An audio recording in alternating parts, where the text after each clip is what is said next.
ఎందుకు రాములన్న అట్లా జోకులు వేస్తావు ఒకటిగా?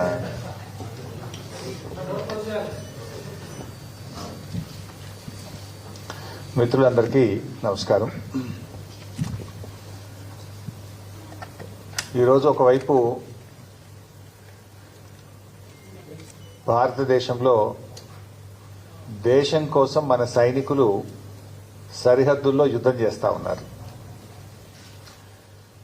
మరోవైపు మన రాష్ట్రంలో చూస్తే ఆరుగాలం కష్టపడి పండించిన పంట అమ్ముకోవడానికి రైతులు కల్లాల్లో యుద్ధం చేస్తున్నటువంటి పరిస్థితి. కానీ మన రేవంత్ రెడ్డి గారు మాత్రం, ముఖ్యమంత్రి గారు, ఈ రెండింటికి నాకేం సంబంధం లేదన్నట్టు అందాల పోటీలను మాత్రం నిర్వహిస్తున్నాడు. ఈజ్ బిజీ విత్ అందాల పోటీలు. అందాల పోటీల మీద రివ్యూలు చేస్తున్నాడు. వేలాది మంది పోలీస్ అధికారులను, ప్రభుత్వ అధికారులను నియమిస్తూ అందాల పోటీలకు ఇబ్బంది కలగకుండా కుక్కల్ని ఎత్తుక చంపుతున్నారు, లేకపోతే డబ్బులు ఎత్తేస్తున్నారు, స్ట్రీట్ వెండర్స్ దుకాన్లు తీసేస్తున్నారు, చాలా కష్టపడుతున్నారు, పర్వాలేదు. కానీ దేశానికి అన్నం పెట్టే రైతన్న కోసం, ఆరుగాలం కష్టపడి పంట పండించే రైతన్న కోసం రివ్యూ చేయడానికో, రైతుల కష్టాలు తీర్చడానికో ఈ ముఖ్యమంత్రి గారికి, ఈ ప్రభుత్వానికి కనీసం సమయం లేకపోవడం అనేది చాలా దురదృష్టకరం. అంటే ఈ ప్రభుత్వం రైతుల పట్ల ఏ పాటి చిత్తశుద్ధి ఉందో ఈరోజు మనకు స్పష్టంగా అర్థమవుతా ఉంది.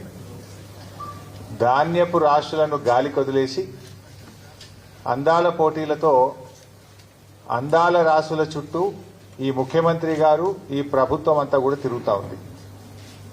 ధాన్యపు రాశుల చుట్టూ తిరుగుతలేరు, అందాల రాశుల చుట్టూ తిరుగుతూ ఉంది ఈ ముఖ్యమంత్రి, ఈ ప్రభుత్వం. మీ ప్రాధాన్యత ఏంది అని అడుగుతా ఉన్నా. ఈ ప్రభుత్వం అధికారంలోకి వచ్చిన 18 నెలల నుంచి కూడా రైతులను అరిగోస పెడతా ఉన్నారు. ధాన్యం కొనుగోలులో ఈ ప్రభుత్వ వైఫల్యం కొట్టొచ్చినట్టు కనబడతా ఉంది.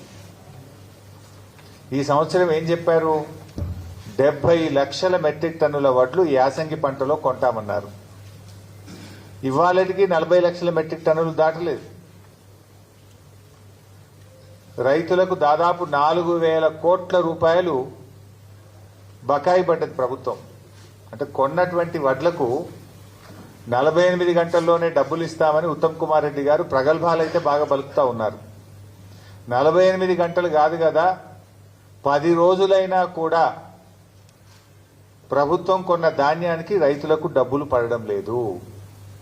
బోనస్ అయితే దిక్కే లేదు. యాసంగి పంటలో 512 కోట్ల రూపాయలు ప్రభుత్వం బోనస్ కింద రైతులకు చెల్లించాల్సి ఉంది. 512 కోట్ల రూపాయలు కాదు కదా, 5 పైసలు కూడా బోనస్ కింద ఈ ప్రభుత్వం ఇప్పటిదాకా రైతులకు విడుదల చేయలేదు. కొన్నటువంటి ధాన్యానికి కూడా 4,000 కోట్ల రూపాయలు బకాయిలు పడ్డది. మంత్రి గారేమో 48 గంటలు అంటాడు. 10 రోజులైనా ధాన్యానికి డబ్బులు రానటువంటి పరిస్థితి ఉంది.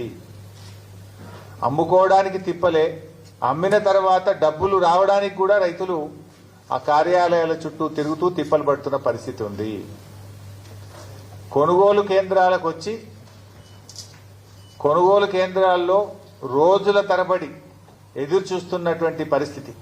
ఇవాళ ఒక 4 లక్షల మెట్రిక్ టన్నుల ధాన్యం కొనుగోలు కేంద్రాల్లో రోజుల తరబడి పెండింగ్ లో ఉంది.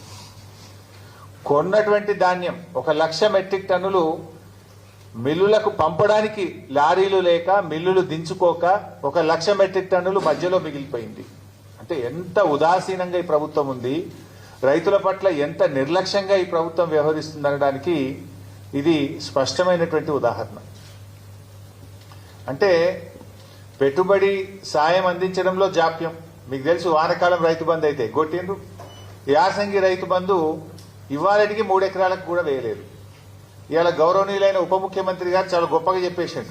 ఏమంటుండో, మేము పెట్టుబడి సాయం కోసం బడ్జెట్లో 18,000 కోట్లు పెట్టినాం, ఏడాదంతా ఇస్తాం, మెల్లగా ఇస్తాం, ఏడాదంతా ఇస్తారట. ఎప్పుడు పెట్టుబడి సాయం అంటే ఎప్పుడు ఇవ్వాలి? పంటకు పెట్టుబడి సహాయం, విత్తనాలు కొనుక్కోవడానికో నాట్లు పడడానికంటే ముందు ఇవ్వాలి. కోతలైపోయినా యాసంగి పెట్టుబడి సాయం ఇవ్వలేదు ఉప ముఖ్యమంత్రి గారు. ఇలా ఖమ్మంలో చెప్తున్నాడు ఆయన గారు, మెల్లగా ఇస్తారట. మీరు కాంగ్రెస్ పార్టీ మేనిఫెస్టోలో ఏం పెట్టారు? కేసీఆర్ 10,000 ఇచ్చిండు, మేము 15,000 ఇస్తాం. ఆ 15,000 కూడా పంట సీజన్ ప్రారంభం కాకముందే రైతుల ఖాతాల్లో వేస్తామన్నాడు. ఇప్పుడు పంట సీజన్ ప్రారంభం కాదు, పంట సీజన్ అయిపోయింది, అయినా కూడా ఇంకా ఖాతాల్లో డబ్బులు పడలే. ఓడదాటదాకా ఓడమల్లప్ప, ఓడదాటినాక బోడమల్లప్ప. ఇది ఇంకా అసెంబ్లీ బడ్జెట్ స్పీచ్ చెప్పింది ఈ డైలాగ్ బట్టి విక్రమార్క గారు. ఇది నీకే వర్తిస్తుంది విక్రమార్క గారు. మొన్నటి బడ్జెట్ సమావేశాల్లో బడ్జెట్ స్పీచ్ లో ఈ కథ చెప్పిండు. ఓడదాటినాక ఓడమల్లప్ప అంటే బోడదాటినాక బోడమల్లప్ప అని, ఓడదాటినాక బోడమల్లప్ప అని కథ చెప్పిండు. ఇది ఎవరికి వర్తిస్తుంది బట్టి గారు? నీకే వర్తిస్తుంది. నీ మేనిఫెస్టో తీసి చూసుకో. పంట పెట్టుబడి సాయం రైతులకు అందించడంలో జాప్యం, కొనుగోలు కేంద్రాల్లో ధాన్యం కొనుగోలు చేయడంలో జాప్యం, కొన్న ధాన్యాన్ని మిల్లులకు తరలించడంలో జాప్యం, గన్నీ బ్యాగులను సమకూర్చడంలో జాప్యం, రైతులకు సకాలంలో 48 గంటల్లో డబ్బులేస్తామని చెప్పి చెల్లించడంలో జాప్యం, ధాన్యాన్ని లారీలు ఎక్కించడానికి హమాలీలు లేరు, హమాలీలను సమకూర్చడంలో వైఫల్యం, కొనుగోలు కేంద్రాల్లో కనీస సౌకర్యాలు, త్రాగునీరు గాని వడదెబ్బ తగలకుండా నీడను కలిగించడంలో ప్రభుత్వ వైఫల్యం, గన్నీ బ్యాగులు సకాలంలో సమకూర్చడంలో వైఫల్యం, గొప్పగా చెప్పిన బోనస్ ను అందించడంలో ఘోర వైఫల్యం. అంటే మొత్తంగా కూడా అంతా బోగస్. ముఖ్యమంత్రి గారు పోయిన అసెంబ్లీ సమావేశాల్లో మాట్లాడుతూ మా ప్రభుత్వంలో తరుగే తీయడం లేదు, అసలు తరుగు ప్రశ్నే లేదు మా ప్రభుత్వంలో అని చాలా గొప్పగా అసెంబ్లీలో భారీ డైలాగులు కొట్టిండ్రు. ములుగు జిల్లా గోవిందరావుపేట మండలంలో ఒక జట్టి రాజు అనే ఒక రైతు 10 కిలోల తరుగు తీస్తున్నారని ఆత్మహత్యా యత్నం చేసుకున్నాడు. క్వింటాల్కు 10 కిలోల తరుగు తీస్తున్నారు. రేవంత్ రెడ్డి చెప్తాడు అసలు తరిగే తీస్తలేరు మా ప్రభుత్వంలోనే అసెంబ్లీలో చెప్తాడు. ములుగు జిల్లా సీతక్క గారి నియోజకవర్గం గోవిందరావుపేట మండల కేంద్రం, అదే గ్రామంలో జట్టి రాజు అనే రైతు 10 కిలోల తరుగు తీస్తుంటే పురుగుల మందు దాగి ఆత్మహత్య చేసుకునే ప్రయత్నం చేసిండు.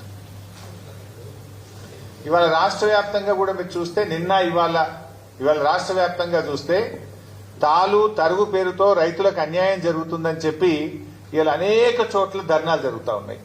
సకాలంలో వడ్లు కొనడం లేదు, మొలకెత్తుతున్నాయి. మొన్న నా నియోజకవర్గం ఇరుకోడు గ్రామంలో నేను వెళ్తే వడ్లు వర్షం పడి ప్రభుత్వం కొనకపోవడం వల్ల మొత్తం మొలకలెత్తినాయి. మొలకలెత్తి రైతులు అసలు 600-700 క్వింటాలకు ప్రైవేట్ వాళ్ళకు అమ్ముకుంటున్న పరిస్థితి. అంత దారుణమైన పరిస్థితి క్షేత్రస్థాయిలో ఉంది. ఇవాళ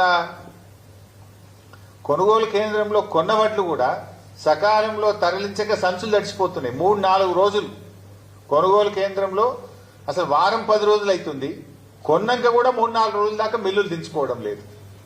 అంటే ఒక్కొక్క రైతు 10 రోజులు ఉంటుండు కళ్ళంలో. వడ్లు తెచ్చినప్పటి నుంచి మిల్లులో దించే వరకు 10 రోజులు పడిగాపులు గాయాల్సి వస్తా ఉంది.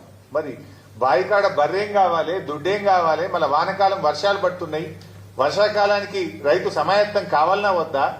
10 రోజులు పండించిన ధాన్యాన్ని అమ్ముకోవడానికి కళ్ళాల్లో రైతులు వేచి చూడాల్సిన పరిస్థితి ఏర్పడితే ఏంటి? ఎందుకంటే ఇక్కడ వడ్లు ఆరబెట్టడానికి, వడ్లు కొనడానికి వారం రోజులు పడుతుంది. మళ్ళీ లోడ్ అయినాక రైస్ మిల్లులో దించుకోవడానికి 2 రోజులు 3 రోజులు పడతా ఉంది. రైస్ మిల్లులో దిగి రైతు సంతకం పెట్టేదాకా అక్కడ ఉండాల్సి వస్తుంది. 10 రోజులు రైతు తాము పండించిన పంట అమ్ముకోవడానికి ఈ ప్రభుత్వంలో ఇబ్బందులు పడాల్సినటువంటి పరిస్థితి ఏర్పడతా ఉంది. ముఖ్యంగా ఈ ప్రభుత్వం చాలా విషయాలు చెప్తా ఉంటారు. మాటలు ఘనం, చేతలు శూన్యం. ఈరోజు కొనుగోలు కేంద్రాల్లో కనీస వసతులు లేకపోవడం వల్ల, నీడ లేకపోవడం వల్ల, త్రాగునీటి వసతి లేకపోవడం వల్ల, రోజుల తరబడి ఎండలో ఉండడం వల్ల పిట్టల్లాగా రైతులు చనిపోతా ఉన్నారు. నిన్న మహబూబాబాద్ జిల్లా పోచంపల్లి గ్రామంలో గొగులోతు కిషన్ అనే రైతు నిన్న కూడా చనిపోవడం జరిగింది.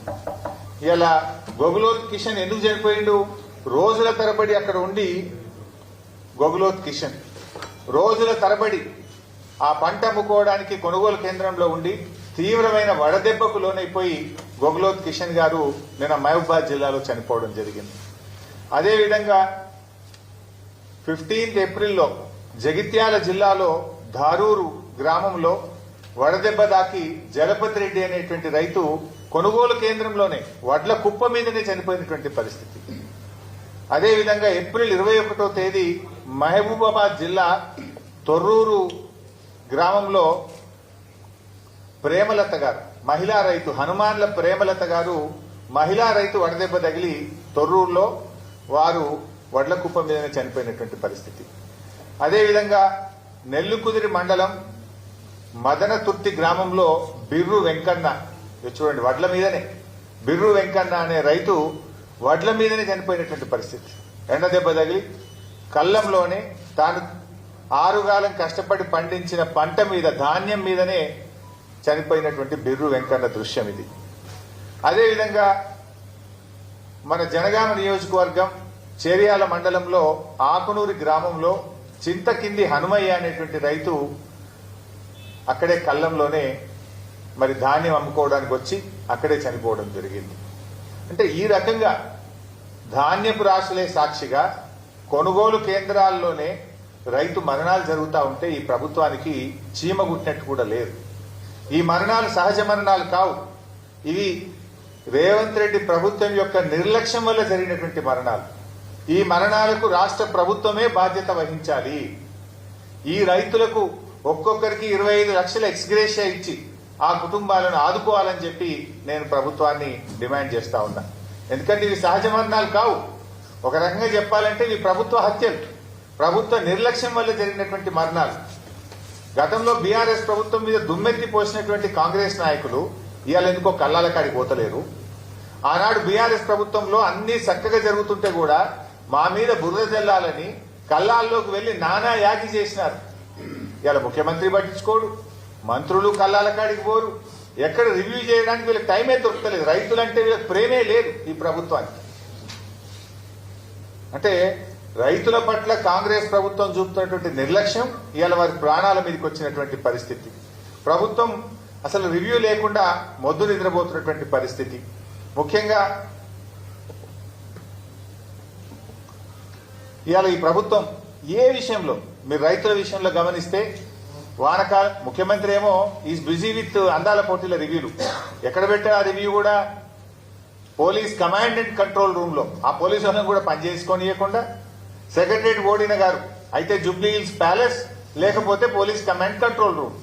నెల రోజులకు ఒక్కసారి కూడా సెక్రటరేట్ ముఖం చూస్తలేడు. ఇవాళ ఆ పోలీస్ కమాండ్ కంట్రోల్ రూమ్ లో అందాల పోటీల మీద రివ్యూ పెడుతున్నావు కదా రేవంత్ రెడ్డి గారు, మరి రైతులకు రైతు బంధు అందిందా లేదా అని ఎందుకో రివ్యూ పెట్టవు? వానకాలం రైతు బంధు ఎగబెట్టివి, యాసంగి రైతు బంధు సగం మంది కూడా అయిపోతుంది. రుణమాఫీ అందిందా లేదా? 42,000 కోట్లు రుణమాఫీ ఇస్తామని చెప్పి కాంగ్రెస్ పార్టీ అసెంబ్లీలో బడ్జెట్ ప్రసంగంలో చెప్పి ఎన్నికల సమయంలో హామీ ఇచ్చినవు. మరి అసెంబ్లీలో బడ్జెట్ లో చెప్పిన రుణమాఫీ 42,000 కోట్లు అయిందా లేదా అని రివ్యూ చేయడానికి నీకు సమయం దొరకలేదా రేవంత్ రెడ్డి గారు? కేసీఆర్ గారు రైతు బీమాను దేశములోనే ప్రపంచంలో ఎవరు చేయని పని రైతు బీమాని తెచ్చి రైతులకు భరోసాని ఇచ్చిండు, ధైర్యాన్ని ఇచ్చిండు. ఇవాళ మీరు ఇంతవరకు ఫిబ్రవరిలో కట్టాల్సిన రైతు బీమా పైసలు మే నెల వచ్చినా రైతు బీమా పైసలు కట్టలే. ఇవాళ మార్చ్ ఏప్రిల్ మేలో చనిపోయిన రైతులకు రైతు బీమా డబ్బులు రావడం లేదు. దీన్ని రివ్యూ చేయడానికి రేవంత్ రెడ్డి గారు మీకు సమయం లేదా అని నేను అడుగుతా ఉన్నా. ఈ వడ్లు కొంటలేరు, వడ్ల కుప్పల మీద రైతులు పిట్టల్లాగా రాలిపోతుంటే దీని మీద రివ్యూ చేయడానికి మీకు సమయం లేదా అని నేను అడుగుతా ఉన్నా. 4,000 కోట్లు వడ్లు కొన్న రైతులకు డబ్బులు రావడం లేదు, గొప్పగా చెప్పిన 512 కోట్ల బోనస్ రావడం లేదు. ఇవి ఎందుకు పడతలేవు రైతులకు? 48 గంటల్లో కేసీఆర్ ఇచ్చినప్పుడు మీరు ఎందుకు ఇయ్యలేకపోతుండ్రో రివ్యూ చేసుకోవడానికి మీకు సమయం లేదా రేవంత్ రెడ్డి గారు? అందాల పోటీల మీద ఉన్న శ్రద్ధ రైతుల మీద మీకు ఎందుకు లేదు అని నేను సూటిగా ప్రశ్నిస్తా ఉన్నా. ఇవాళ అనేక చోట్ల నేనేమి రాజకీయంగా చెప్తున్నటువంటి విషయం అంతకంటే కాదు. ఇవాళ ఉదయం నుంచి ఇవాళ జూపల్లి గారి నియోజకవర్గం కొల్లాపూర్లో తడిసిన ధాన్యాన్ని కొనాలని రైతులు రోడ్డెక్కినారు. వాళ్ళని పట్టించుకునే నాతులు లేదు. తరువు పేరిట కిలోల కొద్ది 4 కిలోలు 5 కిలోలు తీస్తుండని చెప్పి ఇవాళ కొల్లాపూర్లో వాళ్ళు ధర్నా చేసిండ్రు. నాగర్ కర్నూలు జిల్లా పెంటపల్లి మండలం జటప్రోలులో ఇలా తడిసిన ధాన్యాన్ని కొనండి, మొలకలెత్తుతున్నాయి అని చెప్పి రోడ్డెక్కి రైతులు ధర్నా చేసిండ్రు. జగిత్యాలలో తూకంలో 4 కిలోలు 5 కిలోలు ఎక్కువ పెడుతున్నారు, మాకు బస్తా మీద 5 కిలోలు తీస్తే క్వింటాల్ మీద 10 కిలోలు పోతుందని చెప్పి జగిత్యాలలో రైతులు ఇవాళ రోడ్డెక్కి ధర్నా చేసిండ్రు. అదేవిధంగా సిరిసిల్ల జిల్లాలో తంగెలపల్లి మండలం జిల్లెల గ్రామంలో వడ్లు కొనుగోలు చేయడం లేదని సిరిసిల్ల సిద్దిపేట హైవే మీద రాస్తా రోకో చేసిండ్రు. అదేవిధంగా సన్నవడ్లు కొట్టలేరు, 2 నెలల నుంచి సన్నవడ్లు అమ్ముకోవడానికి కళ్ళంలో వడ్లు పోసి ఎదురు చూస్తున్నామని చెప్పి రాస్తా రోకో చేసినారు. వనపర్తి జిల్లాలో రాత్రి భారీ వర్షం పడి సంచులన్నీ తడిచిపోయినాయి, మక్కలు తడిచిపోయినాయి, కొంటలేరు అని చెప్పి మరి వనపర్తి మార్కెట్ యార్డ్ బయట రైతులు ఇవాళ ఆందోళన దిగినటువంటి పరిస్థితి. మా ఈశ్వరన్న గారు నియోజకవర్గం ధర్మపురిలో రాయపట్నంలో కూడా అక్కడ వడ్లు కొనడం లేదని చెప్పి ధర్నా చేసి కంప్లైంట్ ఇస్తే అక్కడ సీఈఓ ప్రభాకర్ కు నోటీసులు జారీ అయినటువంటి పరిస్థితి. అదేవిధంగా ఖానాపూర్, ఆదిలాబాద్ జిల్లా ఖానాపూర్ మండలం ఏర్వచింతల గ్రామంలో 4 కిలోలు 5 కిలోలు ఎక్కువ జోకుతున్నారు, రైతులకు తరుగు పేరు మీద తాలు పేరు మీద తీస్తున్నారని చెప్పి పిఏసిఎస్ నిర్వాహకులను రూమ్లో వేసి తాళాలు వేసింది. ఇవాళ రాష్ట్రంలో ఈ జిల్లా ఆ జిల్లా కాదు, రాష్ట్రం అంతా కూడా ఈ సమస్య ఉంటే ప్రభుత్వం ఎందుకు మొద్దు నిద్రపోతా ఉంది?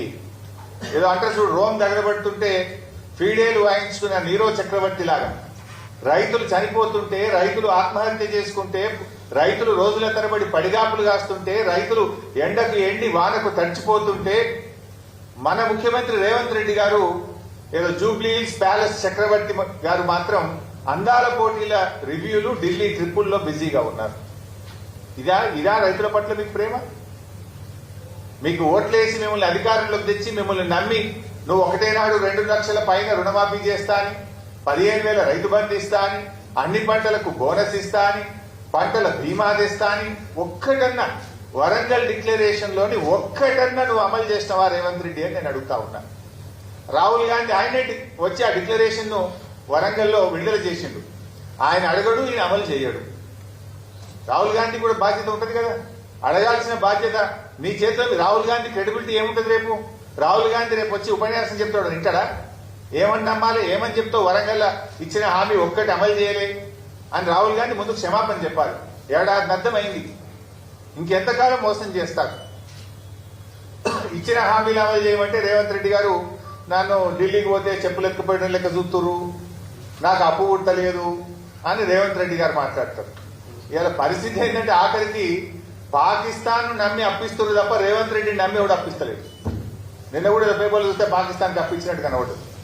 అంటే నీ పరిస్థితి అక్కడ తయారైపోయింది. ఏంది అసలు నీకు పాలన చేతగాక, నీ ప్రజెంటేషన్ సరిగా లేక, నువ్వు ప్రతిపక్షం మీద బురద జల్లబోయి నువ్వు తీసుకున్న గోతులే నువ్వే పడ్డావు. ఇప్పుడు ప్రభుత్వాన్ని నడపడం అంటే ప్రతిపక్షాల మీద దుమ్మెత్తి పోసినంత సులువు కాదు రేవంత్ రెడ్డి గారు. ఇప్పటికైనా పాలన మీద దృష్టి పెట్టు, రైతుల కష్టాలు తీర్చాలని చెప్పి నేను రేవంత్ రెడ్డి గారిని కోరుతా ఉన్నా. తక్షణమే ముఖ్యమంత్రి గారు రివ్యూ చేసి ధాన్యం కొనుగోళ్లను వేగవంతం చేయండి. నిన్న వర్షం పడ్డది, ఇవాళ రేపు కూడా వర్షాలున్నాయని వాతావరణ శాఖ చెప్తా ఉన్నారు. తడిసిన ధాన్యాన్ని కూడా రైతులకు ఇబ్బంది కలగకుండా అధికారులందరినీ కూడా తహసీల్దార్లను, ఆర్డీఓను, డిఎం సివిల్ సప్లైను, జాయింట్ కలెక్టర్లను క్షేత్రస్థాయిలో పంపించి మంత్రులు కూడా క్షేత్రస్థాయిలో వెళ్లి తడిసిన ధాన్యాన్ని వెంటనే కొనుగోలు చేసి రైతులకు నష్టం జరగకుండా చూడండి. అసెంబ్లీలో ఉపన్యాసాలు ఇచ్చుడు కాదు, తరుగు తాలు పేరు మీద 5 కిలోల నుంచి 10 కిలోల వరకు రైతుల దగ్గర క్వింటాల్కు కట్ చేస్తా ఉన్నారు కనుక దాన్ని రివ్యూ చేసి తాలు తరుగు లేకుండా కొనుగోలు జరిగే విధంగా రేవంత్ రెడ్డి గారు చర్యలు తీసుకోవాలని చెప్పి మేము డిమాండ్ చేస్తా ఉన్నాం. ఒకవేళ ప్రభుత్వం స్పందించకపోతే బీఆర్ఎస్ పార్టీ పక్షాన పెద్ద ఎత్తున కార్యాచరణ సిద్ధం చేసుకొని బీఆర్ఎస్ పార్టీ రైతుల పక్షాన పోరాటం చేస్తుందని చెప్పి కూడా ఈ ప్రభుత్వాన్ని హెచ్చరిస్తా ఉన్నాం. Thank you.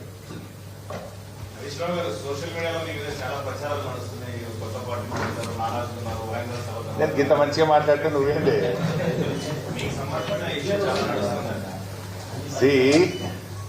సోషల్ మీడియాలో వచ్చిన వార్తల మీద ట్విట్టర్లో నేను అదే రోజు ఖండించిన. 1, 2 చివరికి మా నాయకులు దాసోజు శ్రవణ్ గారు, ఎర్రోల శ్రీనివాస్ గారికి చెప్పి పోలీస్ స్టేషన్లో కంప్లైంట్ కూడా ఇచ్చి ఆ కంప్లైంట్ ను కూడా నా ట్విట్టర్ లో పోస్ట్ చేసి ఇటువంటి ఫేక్ ప్రచారం నమ్మొద్దని తక్షణమే డీజీపీ గారు వీళ్ళ మీద చర్యలు తీసుకోవాలని చెప్పి కూడా నేను రాష్ట్ర డీజీపీ గారిని కోరిన విషయం కూడా మీ అందరికి తెలిసిందే కదా.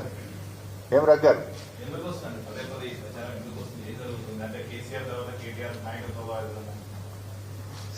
ఆ పంచాయతీ లేదు మా పార్టీలో.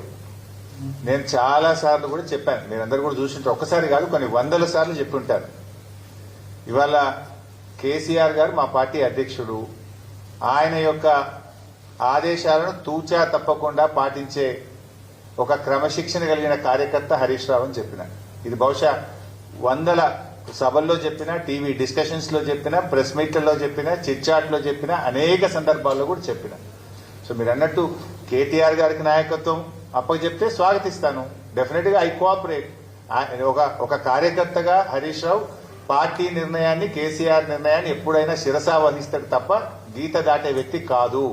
ఇది నా 25 ఏళ్ల రాజకీయ ప్రస్థానం చూపిస్తుంది. 25 ఏళ్ల నుంచి నేను బీఆర్ఎస్ పార్టీలో ఉన్నాను. పార్టీ జెండా పుట్టుక నుంచి ఈ రోజు వరకు కేసీఆర్ గారి అడుగుజాడల్లో వారి సూచనలకు అనుగుణంగా పనిచేసేటువంటి ఒక కార్యకర్తగా హరీష్ రావు పనిచేసిండు, రేపు కూడా చేస్తాడు.